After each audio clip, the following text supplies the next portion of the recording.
guys, it's Daniel Bloodworth, and I got to check out the crew fairly recently, and you know, it's been a while, really. I think it's been at some other events, but I really only got to play it at E3 for a pretty brief amount of time. Just did a couple of missions, but this time they gave us about an hour and a half to check it out, and they had a presentation ahead of time to kind of explain some of the systems they hadn't talked about yet.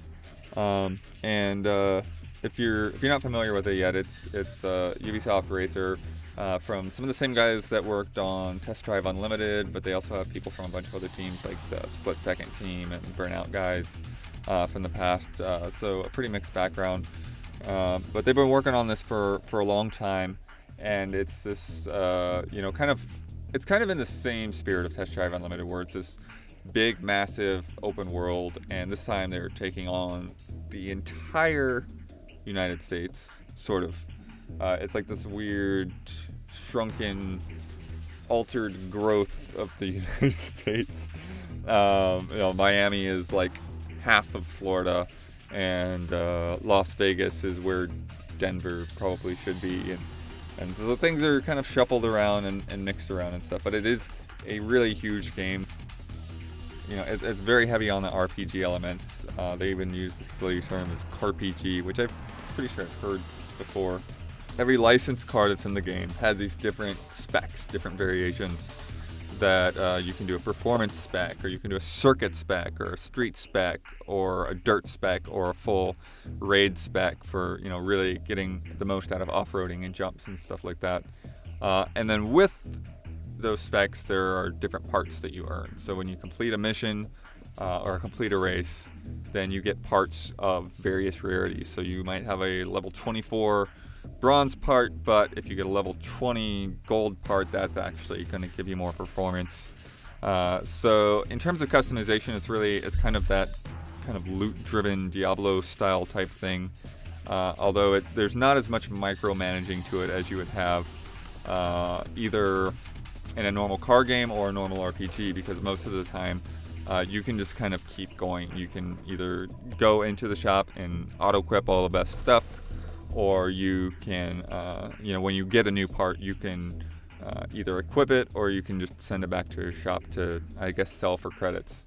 And then you can also go shopping for better parts and things like that along the way. Oh yeah, so with the parts, there's like 11 different types of performance parts, and then 9 types of aesthetic parts. Depending on the car, you have different types of paint that are available to you, and then the world itself, it really is very open. There's, you know, full cities in there like New York and Chicago and Miami, but then there's also all this off-road terrain in between. So they did a mix between the natural and the urban.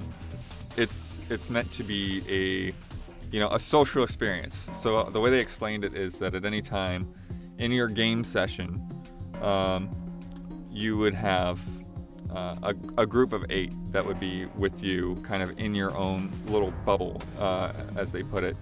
But those 8 will filter in and out depending on whether people are playing, whether you drive away from some people, and they'll just constantly be putting new people in your group. But still prioritizing your friends, and prioritizing people that speak your same language or they're in your same kind of skill range. But then when you go out to the world map and you look at the map, you can see up to 100 players there. So if there's somebody that you want to track or follow, you can connect to them that way, or you can connect to people that you know in various ways. So you're not limited just to random people. And so it's about, you can play it as a solo experience, but a lot of these events are, designed to work together in a group. And then, so like if you're in a takedown event, those parts and those rarities, whoever does better in that event is going to get more and more rare items. So if you are the guy that gets the last hit on the car that you're trying to take down, then you're going to get the gold item, whereas the next guy might get a silver and the next guy might get a bronze. And then another interesting thing is, depending on the race, there are certain qualifications that also play into your score. So some races you'll win just by being first. just a standard straight up race. But other races, you'll get scored based on how long you were in first, or how you'll get penalized if you went farther off the course and that sort of thing. But you know, those courses, you know, kind of vary depending on what type of course it is. So if you're on a raid, you know, it's just driving across country, point to point, get there however you want. But if you're in a street, you know, you have to, you know, manage the brakes a little better, weave in and out of traffic, slide around a corner, and that sort of thing. One thing I do want to talk about is controls, because that's a bigger issue that I had coming out of E3, that I felt like the controls were very loose and slippery. And I still feel they're kind of loose, but I didn't have a hard time managing it. In fact, when we were doing the demo, which I guess I can kind of transition over to that now as far as hands-on. When I was doing the demo, the whole map was open to us in a way, but we were being guided through a series of events. So we kind of had like a co-driver next to us saying, okay, go here and do this event, and then invite guys to this event and that sort of thing. But my co-driver was actually kind of, he seemed to be surprised at how well I was weaving in and out of traffic. So the controls aren't terrible at this point, and I think they hopefully will still continue to improve them before the game comes out. The one thing I do think though is that they may never be totally as tight as I want them to be, because of these RPG aspects. That, you know, if you're going to be improving handling on a car, then well, obviously, you know, the base car isn't going to handle as well as the fully upgraded car. And we started in Detroit, and then from there we kind of moved on to doing some off-road stuff. From there we moved on to going to New York, and from there we kind of drove down the coast from New York to Miami, and did some events in Miami. So we did a mix of street courses and dirt courses and takedowns, and we're competing against each other. Well, one thing that's really interesting is that you can either set a waypoint for everyone in your group to go to and meet up and do the event that way, or you can just instantly click on an event on the map, and then from there you can, you know, just start right away, and then whoever, you know, if you invite everybody in your group, and they can decide to join up or keep doing their own thing. Let's see what else. As far as the game itself, so they had the whole, like I said, they had pretty much the whole map open to us, and as you're driving from point to point, there are these skills along the way in between missions, so that basically the map doesn't get boring, right? So you drive through a skill point, and then it opens up like this mini challenge. So you either have to like smash these targets, or you have to slalom back and forth, or you have to keep your speed up as you weave through traffic. So those are interesting. And then when you complete it, you know, you still get a rating, a silver, gold, or bronze rating, and you can then you can challenge a ghost, I think from yourself or from one of your friends, although the ghost system wasn't working when I played it.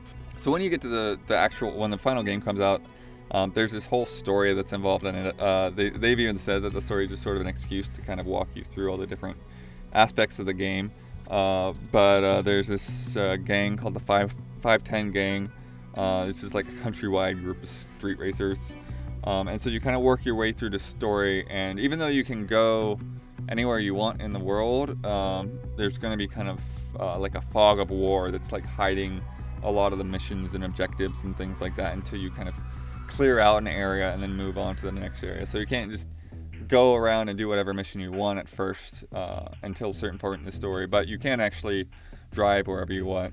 And one of the things that I was actually kind of shocked by was at one point, and for our build that was there, pretty much the whole map was unlocked to us, and so before the next multiplayer race, I was able to just like, okay, I'm gonna go look at New Orleans and see what that's like, and I clicked on it, and I was just there, instantly there. The load time was ridiculous, and this was on a PC.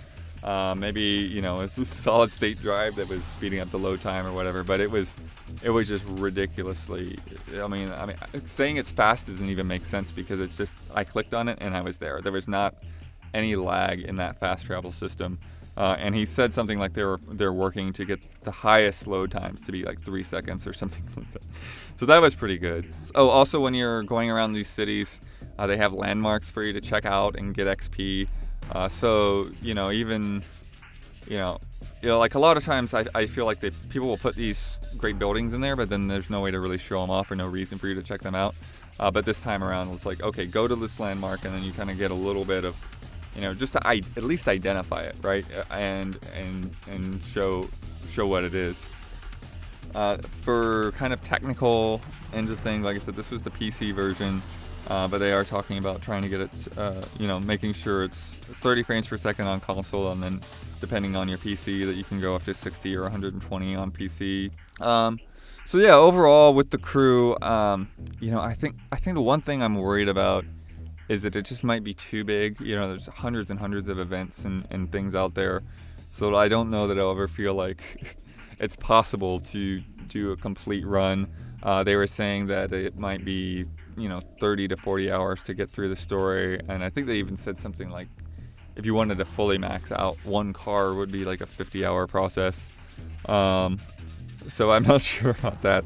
I will say that because of the kind of social nature and the online service, this is one review where I may do the thing where I do a launch report on release day and wait a little bit on the review, because I remember having a lot of issues with Test Drive Unlimited too. And then also, I think this is just one of those things where you want to see it play out a little bit better in the wild. But that's we'll have to see that when we get there. It does feel pretty complete right now. It's not amazing technically, but you can really you can see a lot under the hood. They've modeled out the full engine and everything like that, and for when you're changing your parts. I'll be curious to see what does improve from here to launch, but I think I'm a little bit I'm a little bit more positive on it than I have been in the past. I'm not totally sold, but I think for people that like to just get out there and explore and just kind of cruise with your friends, there's going to be a lot of room to do that, and a lot of incentive to keep going. So it's supposed to be out supposedly late summer, early fall. So keep an eye out as E3 approaches and we learn more.